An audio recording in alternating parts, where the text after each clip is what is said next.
یہاں اپنوں کا کیا کہنا، یہاں سے ہاتھ خالی غیر بھی جایا نہیں کرتے۔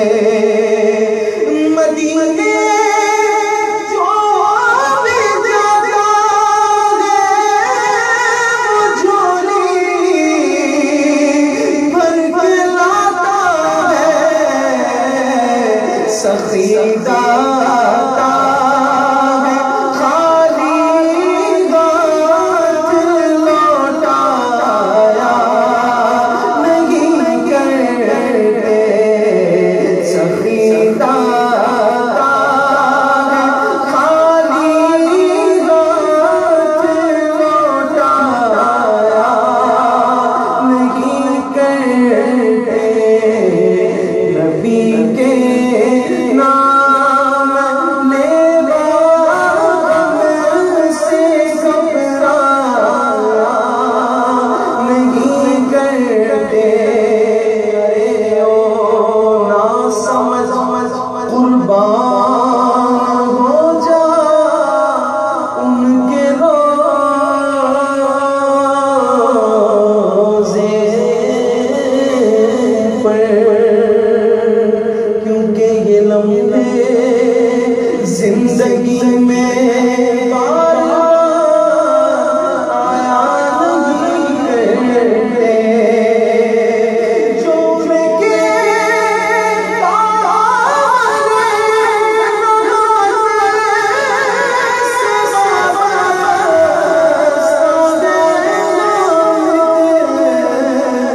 کسی کے سامنے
تمام بھائی قریب قریب آ جائیں، جو دیوار سے ٹیک لگا کر بیٹھے ہیں، اگر کوئی تکلیف نہ ہو تو آپ لوگ قریب قریب آ جائیں انشاءاللہ عز و جل۔ ہمارے رکن شورا حاجی عبدالحبیب عطاری انشاءاللہ سنتوں بھرا بیان فرمائیں گے، اور آج کا یہ جو ہمارا اجتماع ایصال ثواب ہے بالخصوص ہمارے کرکٹر حنیف محمد صاحب کے حوالے سے ہے، تو ماشاءاللہ کافی مہمان موجود ہیں، تو آپ سب سے التماس سے قریب قریب آ جائیں تاکہ آج کے ایصال ثواب کے اجتماع میں ہم خوب مرحوم کے لیے مغفرت کی دعا بھی کر سکیں، اور آج کے اس بیان سے جو برکتیں لوٹیں اس کا ایصال ثواب بھی مرحوم کو پہنچا سکیں۔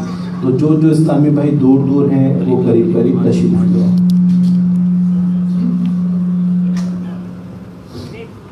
مائک کو صحیح کریں، اور اسلامی بھائیوں کو ذرا قریب قریب ترتیب سے بٹھا دیں تاکہ قریب قریب آدھی ایریا بہت آ رہا ہے، اور قریب قریب تشریف لیں۔ الحمدللہ رب العالمین والصلاة والسلام على سید المرسلین، اما بعد فاعوذ باللہ من الشیطان الرجیم، بسم اللہ الرحمن الرحیم۔ پڑھیے الصلاۃ والسلام علیک یا رسول اللہ وعلی آلک واصحابک یا حبیب اللہ، الصلاۃ والسلام علیک یا نبی اللہ وعلی آلک واصحابک یا نور اللہ۔ میٹھے میٹھے اسلامی بھائیوں اور مدنی چینل کے ناظرین، اس وقت ہم کراچی کے نیشنل اسٹیڈیم میں موجود ہیں، اور جناب حنیف محمد صاحب مرحوم کے ایصال ثواب کے لیے آج یہ اجتماع ہو رہا ہے۔ قرآن خوانی ہوئی، تلاوت ہوئی، نعت شریف پیش کی گئی، اور اب سنتوں بھرا بیان ہے۔ اللہ کریم آج کے اس اجتماع کی برکتیں اور جو کچھ ان کے ایصال ثواب کے لیے نیک اعمال کیے گئے سب کی برکتیں ہمارے مرحوم حنیف محمد صاحب کو عطا فرمائے، ان کی مغفرت فرمائے، ان کے درجات بلند فرمائے، اور ہم کو اور بالخصوص ان کے لواحقین کو خوب ان کے ایصال ثواب کے لیے مزید نیکیاں کرنے کی توفیق عطا فرمائے۔ آج چونکہ جمعہ کا دن ہے، ماشاءاللہ آج چونکہ جمعہ کا دن ہے، اور جمعہ کے دن کی ایک نیکی 70 نیکیوں کے برابر ہوتی ہے، تو یہ بڑی اچھی بات ہے کہ جمعے کے دن ہی یہ ایصال ثواب کا اجتماع رکھا گیا۔ اور جب ہم اندر آ رہے تھے تو شعیب بھائی نے مجھے بتایا کہ والد محترم کا جو وصال بھی ہوا جمعہ کا دن تھا، اور جمعے کی نماز کے بعد ہی نماز جنازہ ادا کی گئی۔ اللہ کریم اس دن کی برکتیں بھی انہیں عطا فرمائے۔ درود پاک پڑھنے کے بے شمار فضائل و برکات ہیں، بہت ساری احادیث، بہت سارے واقعات فضائل درود میں ملتے ہیں۔ ایک بار سرور کائنات صلی اللہ تعالیٰ علیہ وسلم حضرت جابر رضی اللہ تعالیٰ عنہ راوی ہیں کہ نبی پاک علیہ السلام منبر پر جلوہ افروز ہوئے، اور پہلی سیڑھی پر جب میرے آقا نے اپنا قدم مبارک رکھا تو فرمایا آمین، دوسری سیڑھی پر جلوہ افروز ہوئے تو فرمایا آمین، اسی طرح تیسری سیڑھی پر بھی میرے آقا نے آمین کہا۔ صحابہ کرام علیہ رضوان کا ایک بڑا پیارا ایٹیٹیوڈ تھا، بڑا خوبصورت انداز تھا کہ جب کوئی نئی چیز نبی پاک علیہ السلام کے عمل میں دیکھتے، عادت میں دیکھتے تو فوراً کوسچن کرتے، اور اس کی وجہ یہ ہوتی کہ جواب ملے گا تو ہمارے علم میں اضافہ بھی ہوگا اور ہمیں مزید معلومات ملے گی۔ صحابی رسول رضی اللہ تعالیٰ عنہ صحابہ کرام نے رضوان اللہ تعالیٰ علیہ مجمعین نے پیارے آقا سے عرض کی کہ حضور آپ نے 3 بار جو آمین کہا اس کی کیا وجہ ہے؟ سرکار دو عالم صلی اللہ تعالیٰ علیہ وسلم نے فرمایا کہ جب میں پہلی سیڑھی پر چڑھا تو جبریل امین علیہ السلام حاضر ہوئے اور عرض کیا بدبخت ہوا وہ شخص جس نے رمضان المبارک پایا اور پھر رمضان المبارک نکل گیا اور وہ بخشا نہ گیا۔ خلاصہ حدیث یہ ہے کہ جس نے رمضان پایا اور وہ نہ بخشا جائے وہ برباد ہو۔ جبریل امین نے یہ دعا کی اور نبی پاک فرماتے میں نے اس دعا پر آمین کہا۔ سیکنڈ سیڑھی پر، سیکنڈ اسٹیپ پر نبی پاک علیہ السلام فرماتے ہیں کہ جب دوسری سیڑھی پر میں نے قدم رکھا تو اب جبریل امین نے کچھ اس طرح دعا کی کہ بدبخت ہوا وہ شخص، برباد ہوا وہ شخص کہ جس نے والدین یا والدین میں سے کسی ایک کو پایا اور انہوں نے خدمت کی اور خدمت کے سبب وہ جنت میں نہ پہنچا تو وہ برباد ہو جائے۔ میرے آقا نے اس پر بھی آمین ارشاد فرمایا۔ اور تیسری بار نبی پاک نے جو آمین فرمایا، جبریل امین نے کچھ اس طرح دعا کی کہ یا اللہ برباد ہو وہ شخص، بدبخت ہو وہ شخص جس کے سامنے سرکار علیہ السلام کا ذکر کیا جائے اور وہ نبی پاک علیہ السلام پر درود نہ بھیجے۔ میرے آقا فرماتے میں نے اس دعا پر آمین کہا۔ یہ حدیث پاک بہت کچھ ہمیں سکھاتی ہے۔ آج جو میرا ٹاپک ہے اس سے ریلیٹڈ دو باتیں۔ بے شک ماہ رمضان کے فضائل بے حد اور بے شمار، اور ہم نے یہ واقعہ رمضان میں بھی بیان کیے کہ رمضان آیا ہے تو اس میں ایسے کام کرنے ہیں کہ ہماری بخشش ضرور ہو۔ لیکن آج جو ہمارا ریلیٹڈ اجتماع ہے کہ وہ ہمارے شعیب بھائی اور ان کے دیگر جو بھائی ہیں، شاہزیب صاحب اور دیگر بھائی، ان کے والد محترم دنیا سے پردہ فرما چکے ہیں۔ ہم میں سے بہت سارے وہ ہیں کہ جن کے ماں باپ یہاں موجود ہیں، دنیا میں ہیں، اور بہت سارے ایسے ہیں جن کے والدین آج دنیا میں نہیں۔ لیکن یہ وہ عظیم ہستیاں ہیں کہ اگر یہ زندگی میں ہمیں ان کا ساتھ ملے تو اب یہ ہم پر لازم ہے کہ ان کی اتنی خدمت کریں، انہیں اتنا راضی رکھیں کہ ہماری بخشش ہو جائے۔ کیونکہ اگر ماں باپ کی خدمت نہ کرنے کی وجہ سے کوئی نہ بخشا گیا تو وہ ہلاک و برباد ہو جائے گا۔ کیونکہ ذرا ریئلائز کریں، دعا مانگنے والا کون ہے؟ فرشتوں کا سردار، لیڈر آف اینجلز حضرت جبریل علیہ السلام، اور آمین کہنے والے وہ نبیوں کے سردار سرکار دو عالم صلی اللہ علیہ وسلم۔ تو اب تو کوئی وجہ نہیں باقی بچتی اس دعا کی قبول نہ ہونے کی۔ ڈیفینیٹلی یہ مقبول دعا ہے۔ اب مجھے اور آپ کو یہ پلان کرنا ہے کہ والدین کو اتنا راضی کریں، اتنی خدمت کریں کہ اللہ بھی ہم سے راضی ہو جائے، ورنہ بربادی ہو جانی ہے۔ اور تیسری بات جو اس حدیث پاک میں سنی کہ جب سرکار دو عالم صلی اللہ تعالی علیہ وسلم کا نام نامی اس پہ گرامی سنیں، اس وقت درود لازمی پڑھنا چاہیے۔ بعض لوگ درود کو بڑا ایزی لیتے ہیں، آرڈنری سمجھتے ہیں، پڑھ لیا تو ٹھیک ہے، نہ پڑھا تو بھی ٹھیک ہے۔ ایسا نہیں۔ سرکار دو عالم صلی اللہ تعالی علیہ وآلہ وسلم کا جب ذکر خیر سنے یا زبان سے ادا کرے تو درود لازمی پڑھیں۔ یہاں چند لوگ ایک بڑی زبردست غلطی کر جاتے ہیں اور ایک بڑا مسکنسیپشن ہے کہ جب نبی پاک علیہ السلام کا نام لکھتے ہیں تو اس وقت لکھتے وقت شارٹ فارم اختیار کرتے ہیں، صاد لکھ دیتے ہیں، سلعم لکھ دیتے ہیں، انگلش میں PBUH لکھ دیتے ہیں۔ یہ بالکل جائز نہیں ہے۔ علماء نے اسے حرام لکھا کہ آپ کے پاس لکھنے کے لیے پورے صفحے بھرنے کے لیے بہت سارے ٹاپکس ہیں، لیکن جب درود لکھنے کی باری آتی ہے تو آپ شارٹ فارم یوز کر لیتے ہیں۔ یہاں درود پورا لکھنا چاہیے۔ درود پاک سے اللہ مجھے اور آپ کو سچی محبت عطا فرمائے۔ اور جمعہ کا دن، سبحان اللہ، یہ جو آج گفتگو ہو رہی ہے یہ جمعہ کے دن میں ہو رہی ہے۔ ویسے تو اور سارے دن درود پڑھنے چاہیے، مگر اسپیشلی جب فرائیڈے کا دن آتا ہے، حدیث پاک کا خلاصہ ہے جو جمعہ کے دن 200 بار درود پاک پڑھ لے اللہ اس کے 200 برس کے گناہوں کو معاف فرما دیتا ہے۔ یعنی اتنا خاص دن ہے جمعے کا، تو اس میں تو ویسے بھی کثرت کے ساتھ درود پڑھنا چاہیے۔ آئیے محبت کے ساتھ بآواز بلند درود پاک پڑھ لیتے ہیں۔ صلو علی الحبیب صلی اللہ تعالی علی محمد صلی اللہ علیہ وسلم۔ بیٹے میرے اسلامی بھائیوں، آج جس ٹاپک پر چند منٹ میں نے انشاءاللہ آپ کو بدری پھول پیش کرنے ہیں، جیسے اس حدیث میں بھی ہم نے والدین کی امپورٹنس کے بارے میں سنا۔ والدین یہ وہ عظیم نعمت ہے جو اللہ تبارک و تعالیٰ نے ہمیں عطا کی ہے، اور شریعت ہماری جو قرآن و حدیث ہے ہمیں کس پیارے انداز میں ان کی اہمیت بھی بیان کرتے ہیں، اور ان سے ہمارا انٹریکشن، ان سے ہمارا تعلق کیسا ہونا چاہیے، یہ ہماری رہنمائی قرآن میں جا بجا کئی آیتوں میں، کئی احادیث میں یوں سمجھا جائے کہ بڑے بڑے ابواب باندھے علماء نے کہ والدین کا مقام کیا ہے۔ قرآن مجید فرقان حمید میں اللہ تبارک و تعالیٰ ارشاد فرماتا ہے، سورہ بنی اسرائیل آیت نمبر 15، پارہ نمبر 15 آیت نمبر 23 میں ارشاد ہوتا ہے، وَقَضَىٰ رَبُّكَ أَلَّا تَعْبُدُوا إِلَّا إِيَّاهُ وَبِالْوَالِدَيْنِ إِحْسَانًا إِمَّا أَن يَبْلُغَنَّ عِندَكَ الْكِبَرَ أَحَدُهُمَا أَوْ كِلَاهُمَا فَلَا تَقُل لَّهُمَا أُفٍّ وَلَا تَنْهَرْهُمَا وَقُل لَّهُمَا قَوْلًا كَرِيمًا۔ اب اس آیت کو ذرا غور سے اس کا ترجمہ سنیے گا. اور تمہارے رب نے حکم فرمایا کہ اس کے سوا کسی کو نہ پوجو اور ماں باپ کے ساتھ اچھا سلوک کرو. اگر تیرے سامنے ان میں ایک یا دونوں بڑھاپے کو پہنچ جائیں تو ان سے ہوں نہ کہنا, انہیں نہ جھڑکنا اور ان سے تعظیم کی بات کرنا.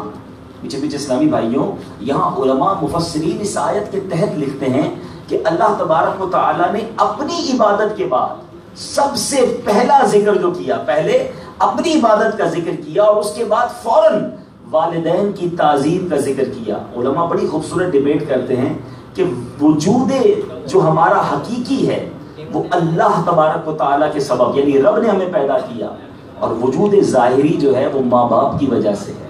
اس لیے رب نے خالق حقیقی کے بعد, یعنی اپنے ذکر کے بعد جو سبب ظاہری, ہماری ظاہری آمد کا سبب والدین ہیں, ان کا ذکر قرآن میں کیا.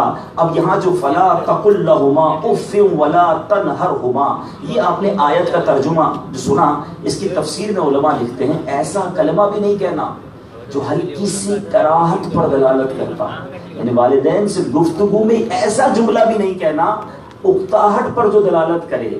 اس ارشاد باری تعالیٰ سے, یعنی اف کہنے کا منع کیا, ہوں کہنے کا منع کیا, تو باقی جو اذیت ہیں وہ تو بدرجہ اولا حرام ہو گئی. علماء فرماتے ہیں کہ والدین کے سامنے ایسی بات کرو جیسے مجرم ایک کرخت بادشاہ کے سامنے اپنی حاجت پیش کرتا ہے. مجرم بادشاہ سے کیسے بات کرتا ہے, اس طرح ماں باپ سے بات کرنی چاہیے. جب والدین بڑھاپے کو پہنچ جائیں تو ان سے نفرت نہ کرو, ان کا بولو براز, یعنی اگر وہ اپنی حاجتیں بستر پر پوری کر رہے ہیں تو انہیں صاف کرتے ہوئے اف تک نہ کہو, یعنی ذرا سی ناگواری کا بھی ظاہر نہ کرو جس طرح وہ تیرے بچپن میں تجھ سے نفرت نہیں کرتے تھے. ذرا غور کریں نا, ہم بھی تو چھوٹے تھے, آج ہم میں سے جو ماں باپ بن گئے ہیں, آج آپ کے بچے کے ساتھ آپ جو اس کی خدمت کر رہے ہیں, کل میں اور آپ بھی بچے تھے, ہمارے ماں باپ نے ہماری یہ خدمت کی تھی. بلکہ آج تو کئی چیزیں ایزی ہو گئی ہیں, بہت ساری فیسلٹیز ہو گئی ہیں. جس زمانے میں ہم چھوٹے تھے ہمارے ماں باپ کے پاس اتنی فیسلٹیز نہیں تھیں, انہوں نے اور تکلیفیں اٹھا کے ہمیں بڑا کیا. لیکن آج جب وہ بوڑھے ہوتے ہیں, انہیں ہماری ضرورت ہوتی ہے, تو آج اولاد عموماً انہیں وہ فیسلیٹیٹ نہیں کرتی, تکلیف محسوس کرتی ہے, ناگواری محسوس کرتی ہے. قرآن ہمیں کہتا ہے اف نہ کہنا, ہوں نہ کہنا, انہیں تکلیف نہ پہنچانا. یعنی علماء لکھتے ہیں کہ اس کی تفسیر میں علماء نے لکھا, جو میں نے آیت تلاوت کی, اگر طبیعت کے خلاف بات بھی کہہ دیں جو ہمیں پسند نہ ہو تو اس پر انہیں جھڑکو مت, انتہائی نرم لہجے بات کرو. میں آپ کو شریعت کے احکام بتا رہا ہوں. والدین ہم سب میں جن کے ہیں انہیں کتنی قدر کرنی چاہیے, اور جن کے نہیں ہیں, آج انشاءاللہ بیان میں ہم 2 ٹاپکس کور کریں گے. جن کے والدین موجود ہیں انہیں کیا کرنا ہے, اور جن کے والدین نہیں ہیں. ہماری شریعت تشنا نہیں چھوڑتی, کوئی ایکسپیکٹ خالی نہیں چھوڑا. والدین نہیں ہیں, اب آپ کیا ایسا کر سکتے ہیں کہ جو والدین کو قبر میں راحت پہنچائے. پیچھے اسلامی بھائیوں, میرے ایک اور حدیث, ایک اور قرآن پاک کی آیت سنتے ہیں, سورہ لقمان 21واں پارہ آیت نمبر 14. اللہ تبارک و تعالی ارشاد فرماتا ہے, وَوَصَّيْنَا الْإِنسَانَ بِوَالِدَيْهِ حَمَلَتْهُ أُمُّهُ وَهْنًا عَلَى وَهْنٍ وَفِصَالُهُ فِي عَامَيْنِ أَنِ اشْكُرْ لِي وَلِوَالِدَيْكَ إِلَيَّ الْمَصِيرُ. اب اس کا ترجمہ یہ ہے, اور ہم نے آدمی کو اس کے باپ کے بارے میں تاکید فرمائی کہ اس کی ماں نے اس کو پیٹ میں رکھا, کمزوری پر کمزوری جھیلتی ہوئی, اس کا دودھ چھوٹنا 2 برس میں ہے, یہ کہ حق مان میرا اور اپنے ماں باپ کا, آخر مجھی تک آنا. یعنی آپ غور کریں, کئی مقام پر اللہ نے اپنے احکام بیان کرنے کے بعد, اپنی تعظیم اور اپنی عبادت کے بعد, ویری نیکسٹ جہاں بیان کیا وہاں والدین کے حقوق بیان کیے. اس لیے اس آیت میں بھی اللہ تبارک و تعالیٰ نے ماں باپ کے ساتھ حسن سلوک کرنے کا حکم ارشاد فرمایا, اور ارشاد فرمایا کہ میرا شکر ادا کرو کہ میں نے تمہیں وجود عطا کیا اور پیدا فرمایا, اور ماں باپ کا شکر ادا کرو اس لیے کہ انہوں نے تمہاری پرورش کی. اور اس آیت میں خصوصاً ماں کی شفقتوں کا ذکر کیا جو اولاد کے لیے وہ برداشت کرتی ہے. تو بہرحال میٹھے اسلامی بھائیوں, 2 آیتیں قرآنی سنی, اب 2-3 حدیثیں سناتا ہوں. ذرا ریئلائز کریں سرکار دو عالم صلی اللہ تعالی علیہ وسلم نے کتنے پیارے انداز میں ہمیں والدین کے بارے میں ارشاد فرمایا. آج ہم میں سے بہت سارے ایسے لوگ ہوں گے جو یہ کہتے ہیں یار دوست ناراض نہیں ہونا چاہیے، فیملی ناراض نہیں ہونی چاہیے. اب چونکہ آپ اس وقت اسٹیڈیم سے ریلیٹڈ لوگ ہیں تو آپ میں سے کوئی سوچتا ہوگا کوچ ناراض نہیں ہونا چاہیے، کیپٹن ناراض نہیں ہونا چاہیے. آئیے میں بتاتا ہوں کون ناراض نہیں ہونا چاہیے. سرکار دو عالم صلی اللہ علیہ وسلم فرماتے ہیں ان عبداللہ ابن عمر وعن النبی صلی اللہ علیہ وسلم، حضرت عبداللہ ابن عمر راوی ہیں، کہتے رسول پاک صلی اللہ علیہ وسلم نے فرمایا قال رضا الرب فی رضا الوالد وسخط الرب فی سخط الوالد. میرے آقا فرماتے ہیں ماں باپ کی، اللہ کی رضامندی ماں باپ کی رضامندی میں ہے، اور اللہ کی ناراضگی ماں باپ کی ناراضگی میں ہے. پہلے مجھے اور آپ کو یہ دیکھنا ہے کہ میرے ماں باپ مجھ سے راضی ہیں کہ نہیں. اگر لوگ ساری دنیا مجھ سے راضی ہے اور میرے ماں باپ ہی مجھ سے ناراض ہیں تو رب نے ناراض ہو جانا ہے. یاد رکھیں یہ پیرامیٹر ہے. ہاں یا ایک بہت اہم بات کہنے جا رہا ہوں کہ ماں باپ کو راضی رکھنا ہے ود دا باؤنڈری آف شریعہ. ہم پہلے اللہ کے بندے ہیں، بالکل ماں باپ کی ہر بات ماننی ہے، لیکن اگر معاذ اللہ کچھ ایسے ماں باپ ہیں جو اللہ کی نافرمانی کا کہیں گے تو اب ماں باپ کی نہیں مانی جائے گی. کیونکہ یہاں مجھے اور آپ کو ماں باپ کی فرما برداری کے لیے بھی رب اور اس کے رسول علیہ الصلوۃ والسلام نے تعلیم دی نا، تو ان کی تعلیمات کے خلاف بات نہیں مانی جائے گی. لیکن اس کے علاوہ واٹ ایور دے سے، جب بھی وہ ہمیں کوئی اور آرڈر دیں گے تو اب ماں باپ کو راضی کرنا ہوگا، کیونکہ ان کی رضامندی میں رب کی رضامندی پوشیدہ ہے. ارے یہ تو وہ عظیم ہستیاں ہیں، ذرا غور کیجئے ماں باپ کا مقام دیکھو. ماں باپ تو ہیں ہی بلند و مرتبہ، ان کی وجہ سے ان کے قریبی رشتہ دار وہ بھی ہمارے لیے کس قدر برکت کا اور کس قدر رحمت کا باعث ہیں. کہ ایک بار نبی پاک علیہ الصلوۃ والسلام کی بارگاہ میں ایک شخص آیا، فقال یا رسول اللہ صلی اللہ علیہ وسلم. وہ شخص کہتا ہے اے یا رسول اللہ انی اصبت ذنبا عظیما، یا رسول اللہ مجھ سے بہت بڑا گناہ ہو گیا، بڑا گناہ گار ہوں. فہل لی توبہ، کیا میرے لیے توبہ ہے؟ ذرا غور کیجئے گا، کوسچن کیا ہے کہ میں بڑا گناہ گار، بڑا گناہ ہو گیا ہے، کوئی توبہ کا راستہ ہے؟ اب اس کا جواب کیا ہونا چاہیے تھا، مگر اس جواب میں نبی پاک علیہ السلام نے اس سے کوسچن کیا. میرے آقا فرماتے قال هل لك من ام، میرے آقا فرماتے تیری ماں زندہ ہے. Look at the question and look at the answer. پیارے آقا سے وہ پوچھ رہا ہے یا رسول اللہ مجھ سے بڑا گناہ ہو گیا ہے، کوئی توبہ کا راستہ ہے؟ نبی پاک فرماتے تیری ماں زندہ ہے. وہ کہتا قال لا، آقا میری ماں نہیں ہے. فرمایا قال لك من خالۃ، کیا تمہاری خالہ زندہ ہے؟ وہ کہتا ہے نعم، جی یا رسول اللہ میری خالہ موجود ہے. فرمایا قال فبرھا، میرے آقا نے فرمایا جاؤ اپنی خالہ کے ساتھ اس نے سلوک کرو، اللہ تے گناہ معاف فرما دے گا. Look at the personalities. یہ ماں کی بہن ہونے کی وجہ سے، یعنی والدین کا تو مرتبہ عرفہ اعلیٰ ہے، لیکن ماں باپ کے بعد اب آپ کو ان کے رشتہ داروں کے ساتھ کیا ایٹیٹیوڈ رکھنا ہے. بعض اوقات ہم اپنے ماں باپ کے ساتھ بڑے اچھے ہوتے ہیں مگر اپنے چاچا کے ساتھ اچھے نہیں ہوتے. ارے یہ والد کا بھائی ہے، تایا تو والد کا بھی بڑا بھائی ہے. خالہ اگر موجود ہے تو وہ میری ماں کی بہن ہے. اگر اب ماں باپ نہیں تو یہ میرے والدین کی جگہ ہے. مجھے ان کی عزت اس لیے کرنی ہے کہ یہ میرے والد کے بھائی ہے اور یہ والد کی روح کو قبر میں خوشی پہنچاتا ہے. اے میرے پیچھے اسلامی بھائیوں، خدا کی قسم دنیا کی ساری نعمتیں ایک طرف مگر ماں باپ کی نعمت ایک طرف. اس وقت حج کا سیزن ہے، یقیناً فرض حج کرنا بہت بڑی سعادت ہے، لیکن اے خوش نصیبوں وہ اسلامی بھائیوں جن کے ماں باپ حیات ہیں. ارے ماں باپ تو وہ ہستی ہیں، خدمت کرنے والے کو تو پتہ نہیں کیا کیا ملے گا، ان کی تعظیم کرنے والے کو تو نہ جانے کیا کیا ملے گا. فقط محبت سے ماں باپ کو دیکھ لو نا، بس محبت کی نگاہ سے دیکھنے والے کو کیا ملتا ہے. آئیے سنتے ہیں نبی پاک علیہ الصلوۃ والسلام فرماتے ہیں ما من ولد بار ينظر الى والديه.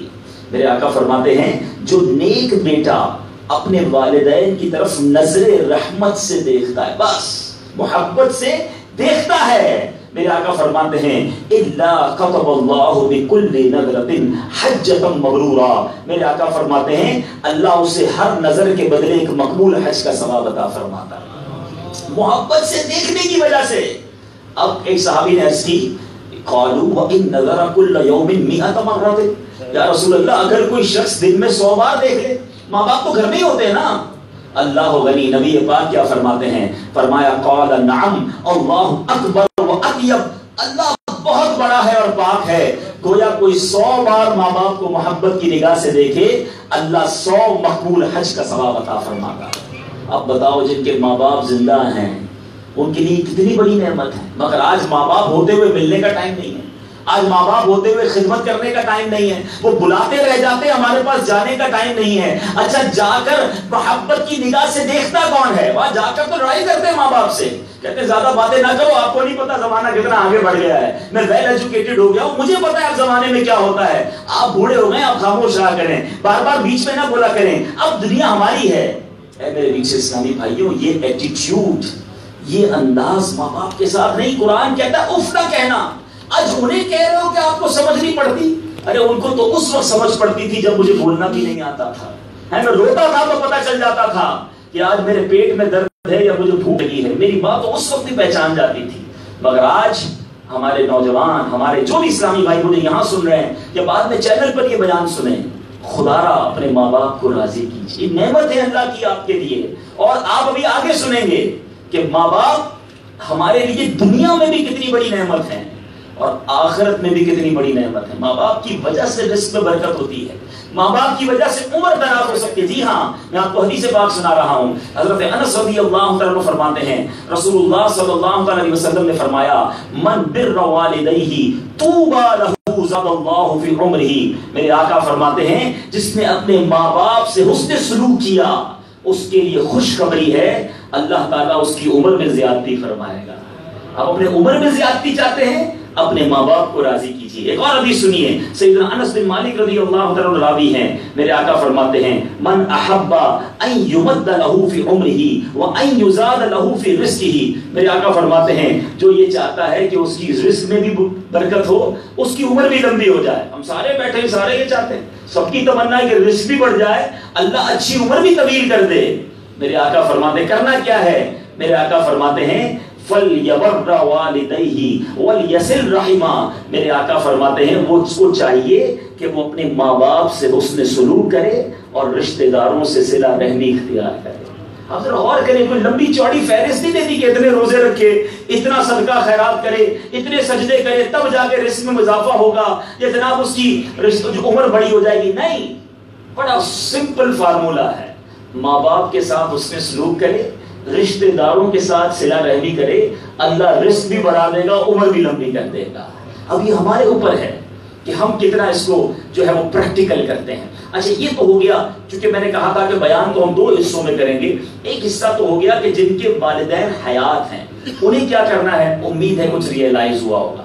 اب چونکہ ہم آج ایک مرحوم کی اصالہ ثواب کے اجتماع میں ہیں، ایسا بہت سارے ہو سکتا ہے یہاں بھی اسلامی بھائی ہوں جن کے ماں باپ نہ ہوں، اور ہو سکتا ہے مدنی چینل کے ناظرین میں بھی بہت سارے ایسے ہوں جو اب یہ سن کر سوچ رہے ہوں کہ یار ہم ویسا تو نہیں کر سکے جیسا ان کی حیات میں کرنا چاہیے تھا، کہ دیر از اینی آپشن کہ اب ہم ایسا کر لیں کہ ہم ان ماں باپ کے فرما برداروں میں شامل بھی ہو جائیں اور وہ بھی اپنی قبر میں خوش ہو جائیں۔ سنیے، امام اہل سنت، مجدد دین و ملت، پروانہ شمع رسالت، میرے آقا نعمت امام احمد رضا خان علیہ رحمت الرحمن نے بعد وفات والدین کے 12 حقوق لکھے ہیں کہ 12 رائٹس ہیں دنیا سے جانے کے بعد والدین کی اپنی اولاد پر۔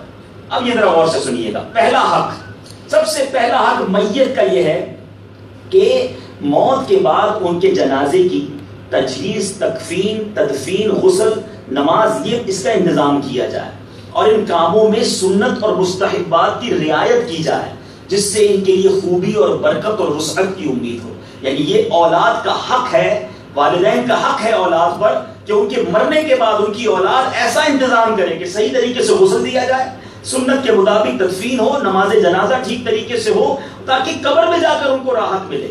اور ماشاءاللہ مجھے ابھی شیخ بھائی سے پچھلے دنوں ملاقات ہوئی تھی، اس حوالے سے بہت خوش تھے۔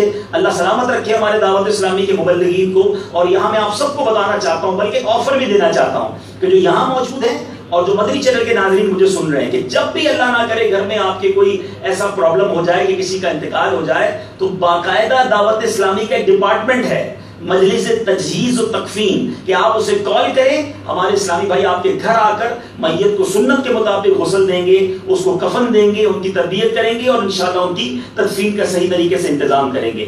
لیکن اب یہاں تھوڑی سی بات بڑی باریک سی لیکن سمجھنے والی ہے۔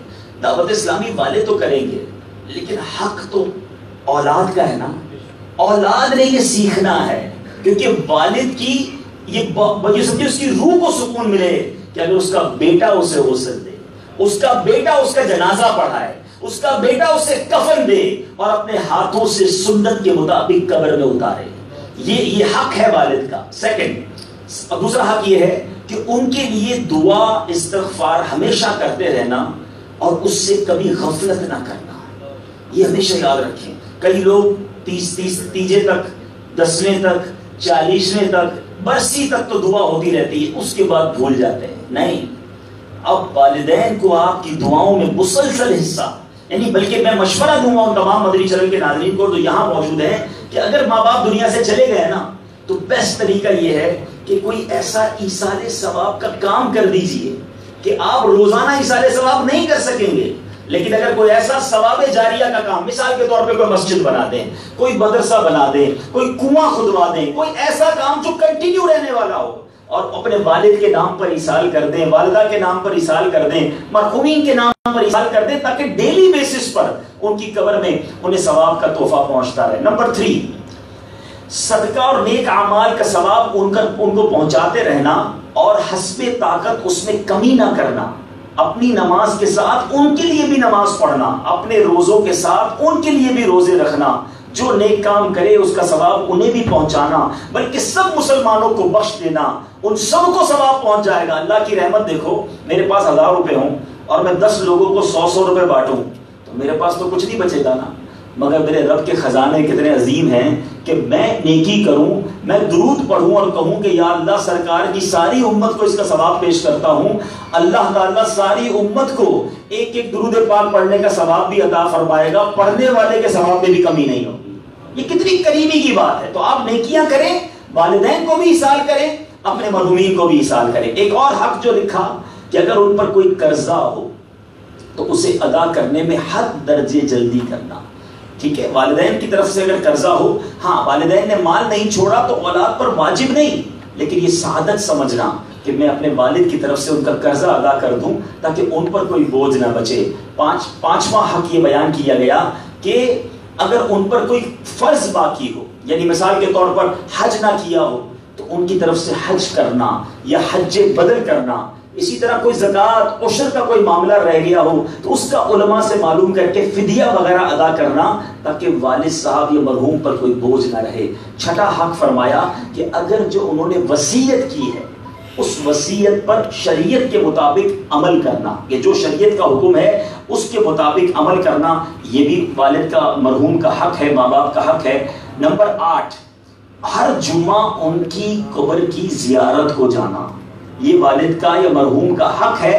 فرمایا وہاں جا کر یاسین شریف ایسی آواز سے پڑھنا کہ وہ قبر میں سنے اور اس سے ان کی اس روح کو ثواب پہنچے، اور جب بھی راستے میں ان کی قبر آئے تو ایسے ہی نہ گزر جانا، رکنا، سلام اور فاتحہ کر کے وہاں سے گزرنا، یہ حق ہے مرحوم کا۔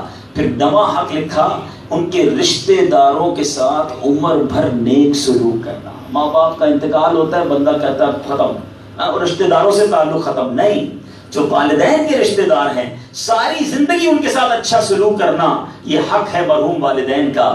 10واں حق بتایا کہ ان کے دوستوں سے دوستی نبھانا اور ہمیشہ ان کا اعزاز و اکرام کرنا۔ بعض اوقات ہوتا ہے ابو کے دوست ہوتے ہیں، اب جب تک والد صاحب تو حیات تھے وہ آتے رہے، اب بیٹا کہتا ہے میرا کیا تعلق، نہیں۔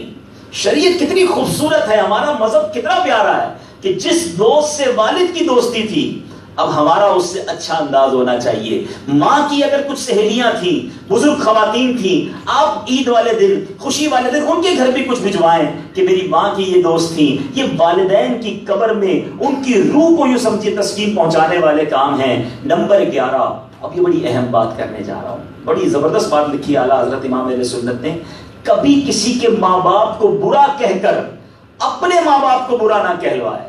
یہ کیا ہوتا ہے؟ معاذ اللہ جن کی گالیاں دینے کی عادت ہوتی ہے، دوسروں کے ماں باپ کو گالیاں دیتے ہیں، جواب میں کیا ہوتا ہے؟ آپ کے ماں باپ کو گالی ملتی ہے، آپ کی وجہ سے آپ نے اپنے ماں باپ کو برا بھلوا کہلوایا کسی اور کی زبان سے۔ یہ حق ہے والدین کا مرنے کے بعد کہ کسی کے ماں باپ کو برا مت کہنا، ورنہ ایسا نہ ہو کہ تمہارے مرحوم ماں باپ کو کوئی برا بھلا کہے اور ان کو تکلیف پہنچے۔ اور 12واں حق علماء نے لکھا، سب میں سخت تر اور مدام تر حق یہ ہے، یعنی امپورٹنٹ ترین حق یہ ہے کہ کبھی گناہ کر کے قبر میں انہیں تکلیف نہ پہنچائے، کیونکہ بچے کے اعمال کی خبر ماں باپ کو قبر میں پہنچتی ہے۔ نیکیاں دیکھتے ہیں تو خوش ہوتے ہیں، ان کا چہرہ دمکتا ہے، چمکتا ہے، اور گناہ دیکھتے ہیں تو رنجیدہ ہو جاتے ہیں، ان کے قلب پر صدمہ ہوتا ہے۔ ماں باپ کا یہ حق نہیں کہ ان کو قبر میں بھی تکلیف پہنچائی جائے۔ اب وہ لوگ غور کریں جو دنیا میں بھی خدمت نہ کر سکے اور دنیا سے جانے کے بعد گناہ کر کے ان کو قبر میں تکلیف پہنچا رہے ہیں۔ اب میرا اور آپ کا کام یہ بنتا ہے، جن کے ماں باپ نہیں، اب نیکیاں کریں، اچھے اعمال کریں تاکہ ان کو قبر میں راحت پہنچے۔ اے میرے میٹھے اسلامی بھائیوں، مدنی چینل کے ناظرین، آج کے اس بیان میں ان دونوں اسپیکٹ پر بات ہوئی ہے کہ ماں باپ حیات ہیں تو کیا انداز ہونا چاہیے، اور ماں باپ چلے گئے تو کیا انداز ہونا چاہیے۔ اب یہاں پر ایک آخری بات مجھے کرنی ہے کہ اب ہم بھی تو ماں باپ ہیں۔ آج ہم کسی کے ایصال ثواب کے اجتماع میں بیٹھے، ہم نے بھی تو جانا ہے دنیا سے۔ اب جب ہم نے جانا ہے تو ہمارے بچے کیسے ہیں؟ کیا ہمارے بچے ایسے تیار ہو رہے ہیں کہ جو میرے مرنے کے بعد میرا بیٹا میرا جنازہ پڑھا سکے؟ کیا میرے مرنے کے بعد میرا بیٹا مجھے سنت کے مطابق غسل دے سکے؟ کیا میں ایسی اولاد تیار کر رہا ہوں کہ میرا بچہ میرے مرنے کے بعد مجھے صحیح کفن دے سکے؟ بدقسمتی کے ساتھ ایسا ہوتا ہے میٹھے اسلامی بھائیوں کہ آج جنازہ ہوتا ہے تو جوان بیٹا باہر کھڑا ہوتا ہے، یہ کسی مولوی صاحب کی تلاش میں ہوتا ہے، بھائی کیوں، کیا پرابلم ہے؟ میت کو غسل دینا ہے۔ اچھا آپ تو چلیے غسل دینے، کہتا مجھے تو غسل دینا نہیں آتا، مجھے تو نماز جنازہ پڑھنا نہیں آتی، مجھے بتائیے ایسی اولاد جو میرے مرنے کے بعد میرا جنازہ ہی صحیح نہ پڑھ سکے، کیا میں صحیح تربیت کر رہا ہوں؟ آج ہم بڑے خوش ہوتے ہیں جب ہمارا بچہ انگریزی بولتا ہے، ہمارا بچہ جناب کوئی سافٹ ویئر چلاتا ہے، ہمارا بچہ جناب کسی اور دنیاوی فیلڈ میں نام کماتا ہے۔ میں آپ کو جھنجھوڑنے کے لیے کہہ رہا ہوں، مجھے جواب دیجئے کہ آج انگلش ماسٹر بچہ، کمپیوٹر انجینئر بچہ، دنیا کی تمام سپورٹس اور تعلیم حاصل کرنے والا بچہ مرنے کے بعد ان تمام چیزوں کے ذریعے مجھے سارے ثواب پہنچائے گا، یا اسے قرآن پڑھنا آتا ہوگا تو مجھے ثواب پہنچائے گا؟ مجھے بتائیے نا، کیا میرے مرنے کے بعد اگر اسے کلمہ طیبہ، اسے نماز، اسے دیگر چیزوں کی صحیح تعلیم میں نے دی ہوگی تو مجھے ثواب ملے گا نا؟ ورنہ اگر گناہوں کے کام پر لگا دیا تو ایسا نہ ہو کہ مرنے کے بعد، جی ہاں یہ یاد رکھنے والی بات ہے، اچھی اولاد جہاں ماں باپ کے لیے برکت کا باعث ہے، وہاں بری اولاد مرنے کے بعد ماں باپ کے لیے پنشمنٹ کا بھی باعث ہے۔ اچھی اولاد کیسے برکت دیتی ہے؟ سرکار دو عالم صلی اللہ تعالیٰ علیہ وسلم کی ایک حدیث پاک سنیے۔ میرے آقا مدینے والے مصطفیٰ صلی اللہ تعالیٰ علیہ وسلم فرماتے ہیں، بندے کے دنیا سے جانے کے بعد، خلاصہ حدیث ہے، دنیا سے جانے کے بعد انسان کا جو اعمال نامہ ہے نا وہ ڈسکنٹینیو ہو جاتا ہے۔ اب آپ کوئی نیکی نہیں کر سکتے، میں اور آپ زندہ ہیں تو جتنی چاہیں نیکی کریں، مرنے کے بعد میں اور آپ کچھ نہیں کر سکیں گے، book of deed is close, مگر سوائے تین چیزوں کے۔ میرے آقا فرماتے ہیں، میرے مسلم شریف کی حدیث ہے، نمبر 1 میرے آقا فرماتے ہیں صدقہ جاریہ۔ اپنی لائف میں ایسے کام کر جائیے۔ ہم بعضوں کا سمجھتے ہیں مرنے کے بعد میرے بچے کریں گے، سارے بچے نہیں کرتے۔ آپ کو اللہ نے دیا ہے، آپ خود اپنی لائف میں اپنے لیے کچھ ایسا کر جائیے، کوئی ایسا نیکی کا کام کیجیے جو کنٹینیو رہنے والا ہو، تاکہ مرنے کے بعد وہ ثواب پہنچے، کیونکہ نبی پاک فرما رہے ہیں کہ صدقہ جاریہ باقی رہتا ہے۔ تو کوئی اللہ نے اگر آپ کو توفیق دی ہے تو مسجد بنائیے، مدرسہ بنائیے، قرآن پاک تقسیم کیجیے، ایسے کام سوچیے جو کنٹینیو رہنے والے ہوں، اور اس کے ساتھ آپ جناب اس میں کام کیجیے۔ نمبر 2 میرے آقا فرماتے ہیں وہ علم جس سے فائدہ اٹھایا جائے۔ اب یہ علماء کر کے جاتے ہیں ماشاءاللہ، جو کتابیں لکھ کر جاتے ہیں، جو اپنے شاگرد چھوڑ کے جاتے ہیں کہ وہ چلے جاتے ہیں، پیچھے علم کنٹینیو رہتا ہے، تو یہ ہم جو علماء ہیں وہ کر سکتے ہیں۔ نمبر 3 نیک اولاد جو اس کے حق میں دعائے خیر کرے، یہ میں اور آپ سارے کر سکتے ہیں۔ ہو سکتا ہے صدقہ جاریہ والا کام غریب سوچے کہ میں تو غریب آدمی ہوں، میں کیسے مسجد بنا کے جاؤں، میں کیسے کوئی کنواں کھدوا کے جاؤں، لیکن نیک اولاد تو تیار کر سکتے ہیں نا۔ اپنے بچے کی تو ایسی تربیت کر سکتے ہیں جو ہمارے لیے مرنے کے بعد ثواب جاریہ کا باعث بنے۔ ذرا غور کرو میٹھے اسلامی بھائیوں، بڑے بڑے گھر تو ہم نے بنا لیے، لیکن جس کے بڑے بڑے گھر ہیں کبھی سوچا کہ قبر کیسی ہوگی؟ حدیث پاک میں آپ کو سنانے جا رہا ہوں، اس نبی علیہ السلام کا فرمان جس کا میں نے اور آپ نے کلمہ پڑھا ہے۔ میرے آقا فرماتے ہیں جس کا خلاصہ ہے، قبر 2 طرح کی ہوتی ہے، یا تو جنت کے باغوں میں سے ایک باغ ہوتی ہے، یا تو دوزخ کے گھروں میں سے ایک گھر۔ تھرڈ آپشن نہیں ہے. گھر میں تو بہت سارے آپشن ہیں. کوئی لیاری میں رہتا ہے, کوئی کورنگی میں رہتا ہے, کوئی کلفٹن میں رہتا ہے, کوئی جنرل سوسائٹی میں رہتا ہے. 50 قسم کی کیٹیگری گھر میں ہو سکتی ہے. قبر میں 2 ہی کیٹیگریز ہیں. یہ جو قبرستان ہم جاتے ہیں نا, ساری قبریں ایک جیسی دکھتی ہیں, ساری ایک جیسی نہیں ہیں. کوئی اندر جنت کا باغ ہے, کسی کے اندر دوزخ کا کھڑا ہے. غور کیجیے کہ میری قبر کیسی بنے گی. جنت کا باغ بنانی ہے تو دنیا میں کوئی پلان کرنا ہوگا. دنیا میں گھر بنانے کے لیے بچے بزرگوں سے بال سفید ہو جاتے ہیں اچھا گھر بناتے بناتے. ساری زندگی کی کمائی جمع ہوتی ہے جب جا کے ایک اچھا گھر بنتا ہے. لیکن جب وہ گھر بنتا ہے تو بندہ بوڑھا ہو چکا ہوتا ہے. لیکن قبر روشن ہوگی, اس کی فکر کس نے کی؟ اس کے لیے ہمیں ان 3 میں سے کوشش کرنی ہے کہ کچھ چیزوں پر عمل کریں, کہ صدقہ جاریہ بھی کریں, نیک اولاد بھی تیار کریں. ایک نیک اولاد کیسے کام آتی ہے؟ حضرت عیسیٰ علیہ السلام ایک بار ایک قبر کے پاس سے گزرے. بڑی امپورٹنٹ بات, آپ نے دیکھا کہ قبر میں عذاب ہو رہا ہے. کچھ عرصے کے بعد پھر گزرے تو قبر پر اللہ کے نبی نے نگاہ قبر میں بھی چلی جاتی ہے. اللہ کے نبیوں کو اللہ تعالیٰ نے بڑے کمالات سے نوازا. آپ نے پھر ملاحظہ کیا تو قبر میں انوار و تجلیات کی بارش, نور برس رہا ہے. آپ نے کہا مولا کچھ دنوں پہلے گزرا تو قبر میں عذاب, اب گزرا تو قبر میں راحت ہی راحت ہے. یہ کیا راز ہے؟ اللہ تبارک و تعالیٰ نے ارشاد فرمایا کہ اے عیسیٰ, جب یہ شخص دنیا سے گیا تھا بڑا گناہ گار تھا, بڑا خطا کار تھا, اس لیے عذاب ہو رہا تھا. لیکن جب یہ مرا تھا نا تو اپنی بیوی کو پریگننٹ چھوڑ کے مرا تھا, حاملہ چھوڑ کے مرا تھا. اس کے مرنے کے بعد بیٹا پیدا ہوا. وہ بیٹا کچھ بڑا ہوا. بڑا ہونے کے بعد اس بیٹے کو مدرسے بھیجا گیا. جب مدرسے بھیجا گیا تو قاری صاحب نے پڑھایا بسم اللہ الرحمن الرحیم. اے عیسیٰ, مجھے حیا آئی کہ زمین کے اندر اس کے باپ کو عذاب دوں جس کا بیٹا زمین کے اوپر مجھے رحمان اور رحیم کے نام سے پکار رہا. یہ ہے میرا مولا کہ بیٹے کی پکار کی برکت سے باپ کا عذاب دور ہو جاتا ہے. لیکن مجھے اور آپ کو ایسا بیٹا تیار بھی تو کرنا ہے نا, ایسی اولاد تیار بھی تو کرنی ہے. خدا را سمجھیے اس بات کو کہ ہمارے بہت سارے لوگ ریکارڈز کے لیے جیتے ہیں. خدا را آخرت کا ریکارڈ مینٹین کیجئے, آخرت کی نیکیوں کا رجسٹر مینٹین کیجئے. دنیا میں بڑے ریکارڈز آپ کے پاس ہوں گے, لیکن اگر آخرت کے رجسٹر میں کمزوری رہی تو کدھر جائیں گے؟ ہم نے قرآن پاک میں بار بار یہ سنا ہے کہ جس کی تولے ہلکی پڑ گئی, سورہ قارعہ میں قرآن سمجھا رہا ہے کہ جس کی تولے ہلکی پڑ گئی وہ آگ میں جائے گا, اور جس کی تولے بھاری ہو گئی وہ بن مانتے عیش میں ہوگا. وہاں اسکیل لگایا جائے گا. وہاں میری اور آپ کی پراپرٹی نہیں تولی جائے گی, میری اور آپ کی بینک اسٹیٹمنٹ نہیں تولی جائے گی, میرے اور آپ کے ریکارڈز نہیں تولے جائیں گے. وہاں میری اور آپ کے گناہ اور نیک اعمال تولے جائیں گے. ٹرائی ٹو انڈرسٹینڈ, اسی لائف میں ہمیں یہ ریکارڈ مینٹین کرنا ہے کہ نیکیوں کا پلڑا بھاری ہو جائے اور گناہوں کا پلڑا ہلکا ہو جائے. تو بس یہی آج کے اجتماع کا مقصد ہے کہ آج یہ ریئلائز کریں. آج کسی کے جنازے میں, کسی کے ایصال ثواب میں ہم آئے ہیں. اور ایک بڑی عجیب بات میں آپ کو آخر میں کر رہا ہوں, شعیب بھائی کے والد صاحب دنیا سے تشریف لے گئے, لیکن ایسا بھی ہوتا ہے کیونکہ دنیا میں دیکھیں ہم ایک ترتیب سے آئے ہیں. پہلے ہمارے پردادا آئے, پھر دادا آئے, پھر والد صاحب آئے, پھر میں آیا, پھر میرے بچے آئے. یہی ترتیب ہے نا. لیکن جانے کی یہی ترتیب ہو ضروری نہیں ہے. دنیا میں دادا موجود ہوتا ہے, پوتا چلا جاتا ہے, بوڑھا باپ جوان بچے کو کاندھا دے کر قبر میں اتار دیتا ہے. یعنی ترتیب ہماری یہ نہیں ہے کبھی میری باری نہیں آئی, نہیں, ہو سکتا ہے آج کل پرسوں ہم میں سے کوئی چلا جائے, تو پھر تیاری کب کریں گے؟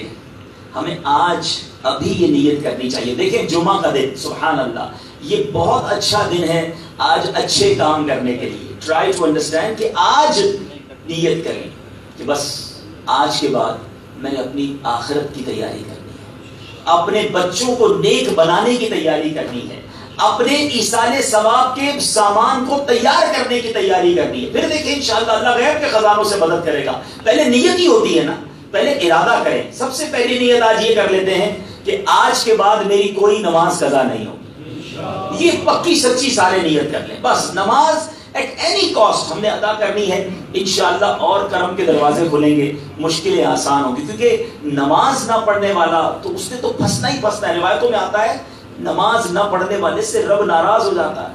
اس کی قبر میں اسے عذاب دیا جائے گا، بلکہ جان بوجھ کر ایک نماز قضا کر دینے والے کے لیے جہنم کے دروازے پر نام لکھ دیا جاتا ہے، جس دروازے سے وہ جائے گا۔ آج لوگ کسی کے نام کا پویلین بن جائے، کسی کے نام کا انکلوجر بن جائے، کسی کے نام کا روڈ بن جائے، بڑے خوش ہوتے ہیں کہ فلاں جگہ میرا بورڈ لگا ہوا ہے، مگر میں سوال کرتا ہوں وہ کتنا بد نصیب ہے کہ جو دنیا میں ہے اور جہنم کے دروازے پر اس کا نام لکھا ہوا ہے کہ اس دروازے سے ہی جہنم میں داخل ہوگا، کیوں؟ نماز نہ پڑھنے کی وجہ سے۔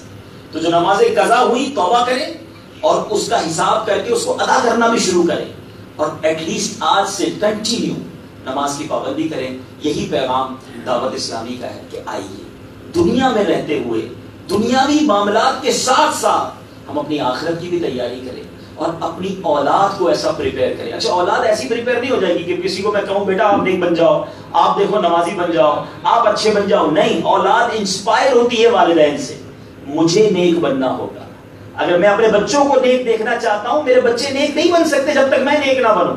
آپ نے دیکھا ہوگا جن کے گھروں میں نماز ہوتی ہے، دادا نماز پڑھتے ہوں، والد نماز پڑھتے ہوں، چھوٹا بچہ برابر میں آ کے خود ہی کھڑا ہو جاتا ہے، اس کو آتی نہیں نماز پڑھنا لیکن وہ اسے کاپی کرتا ہے۔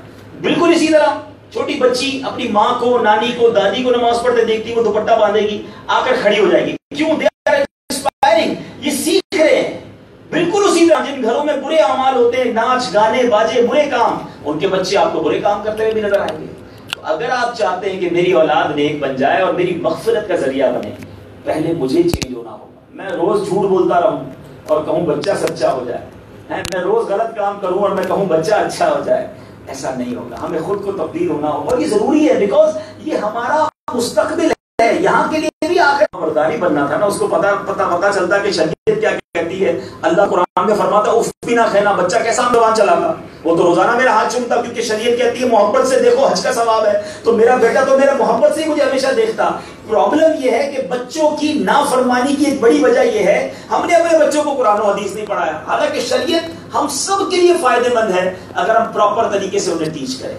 تو بہرحال آپ عرض یہی ہے کہ آپ کے لیے دعوت اسلامی کا مدنی ماحول، میں آپ کو ویلکم کرتا ہوں کہ آپ تشریف لائیں۔ اس ماحول میں اس طرح کی باتیں سکھائی جاتی ہیں۔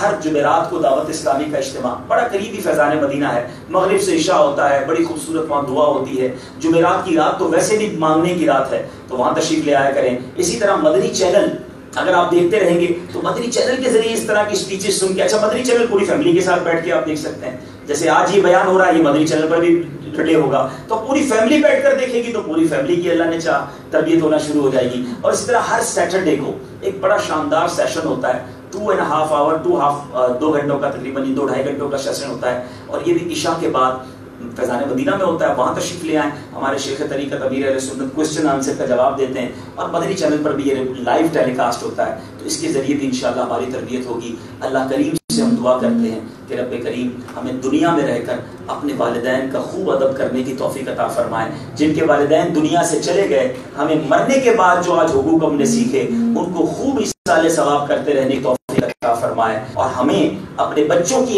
ایسی تربیت کرنے کی توفیق عطا فرمائے کہ ہمارے جانے کے بعد ہماری اولاد ہمارے لیے مغفرت کا سبب اور ثواب جاریہ کا سبب بنے، ہماری اولاد کی وجہ سے ہمیں عذاب نہ دیا جائے۔ آمین بجاہ نبی الامین صلی اللہ تعالی علیہ وسلم۔ صلو علی الحبیب۔ الحمدللہ رب العالمین۔ تمام اسلامی بھائی اول آخر درود پاک 3 بار پڑھیں، 1 بار سورہ فاتحہ پڑھیں، 3 بار سورہ اخلاص پڑھیں اور میری مل کر دیں تاکہ ہم مل کر انشاءاللہ ایصال ثواب پر دعا کرتے ہیں۔ الفاتحہ۔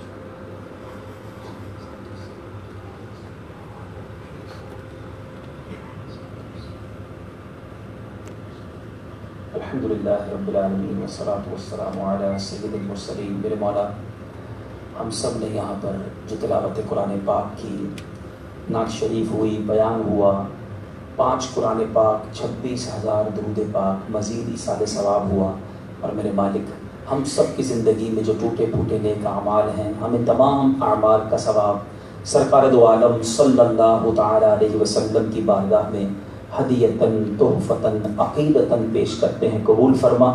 پیارے آقا علیہ الصلوۃ والسلام کے وسیلہ جلیلہ سے تمام انبیاء کرام، صحابہ کرام، تابعین، تبع تابعین، اولیاء کاملین، خصوصاً بالخصوص پیران پیر پیر دستگیر سیدی غوث اعظم رضی اللہ تعالیٰ عنہ کی بارگاہ میں پیش کرتے ہیں، قبول فرما۔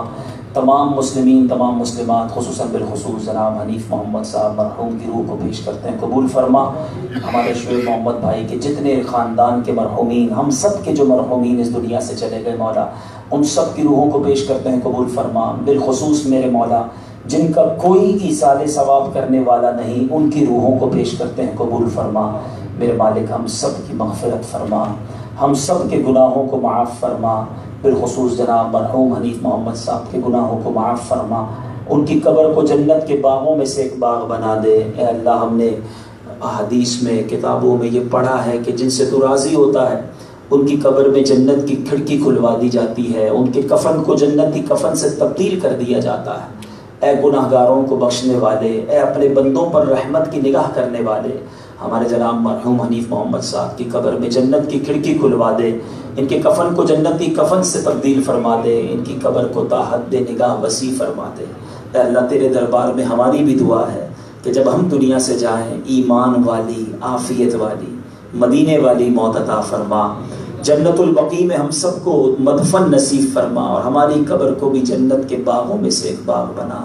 اے رب کریم، ہمارے صغیرہ کبیرہ گناہوں کو معاف فرما، ہمیں خود بھی نیکیاں کرنے کی توفیق عطا فرما، اپنی اولاد کی بھی اچھی تربیت کرنے کی توفیق عطا فرما۔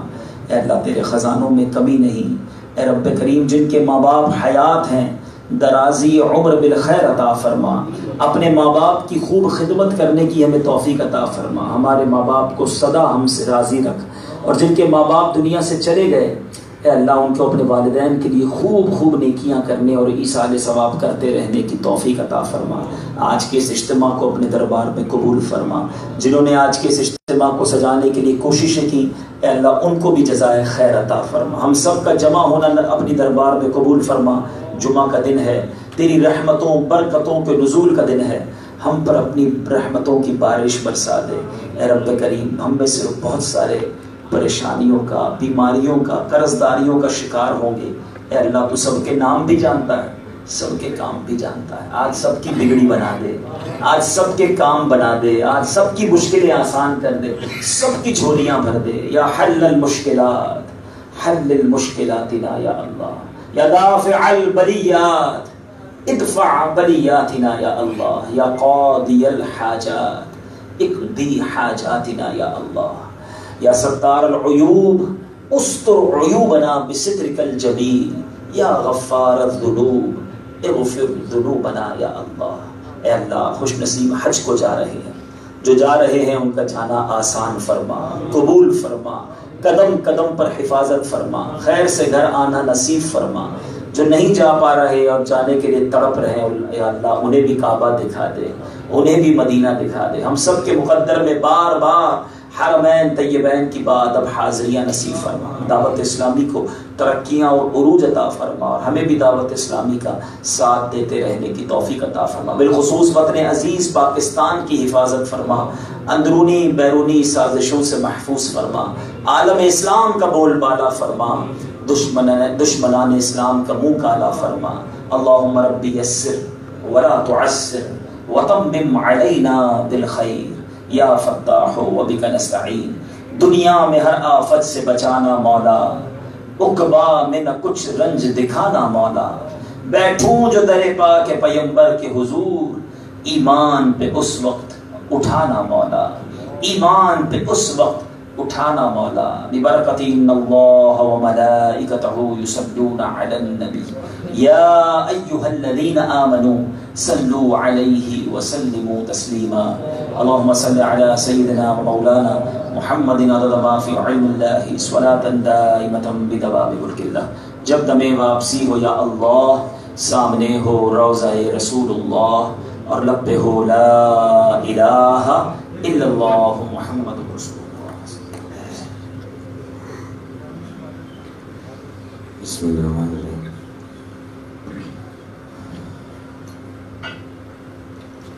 حضرت حبیب صاحب کا اور آپ تمام حضرات کا بہت بہت شکریہ جو آپ نے یہاں آئے اور اس دعا میں اپنا حصہ شریک کیا، اور ساتھ ساتھ ایک خوبصورت دعا حضرت صاحب نے کی، اور تمام جتنے حضرات جس نے جہاں جہاں بھی دنیا میں حنیف محمد صاحب کے لیے دعائے خیر کی، وہ تمام آج کی دعا میں اس کو شامل فرماتے ہوئے مغفرت کا ذریعہ بناتے ہیں، اور اللہ پاک انشاءاللہ تعالیٰ ان کے ہر گناہ خطاؤں کو معافی عطا فرماتے ہیں. انشاءاللہ جنت الفردوس میں اعلیٰ مقام حاصل نصیب عطا فرمائے. اور ساتھ ساتھ پی سی بی جناب شہریار خان صاحب کا بھی بہت شکریہ جو انہوں نے اس جگہ پہ ہمیں اس دعا کا موقع عطا فرمایا جس میں اللہ نے حنیف صاحب کو خود اتنی عزت دی، اور انشاءاللہ ہم سب کی دعائیں ان کے لیے قبول و مقبول ہوں. آمین ثم آمین. شکریہ.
محفل کے اختتام کی دعا پڑھ لیجیے. کیجیے الصلاۃ والسلام علیک یا رسول اللہ وعلی آلک و اصحابک یا حبیب اللہ سبحانک اللہم وبحمدک لا الہ الا انت استغفرک واتوب الیک سبحانک اللہم وبحمدک لا الہ الا انت استغفرک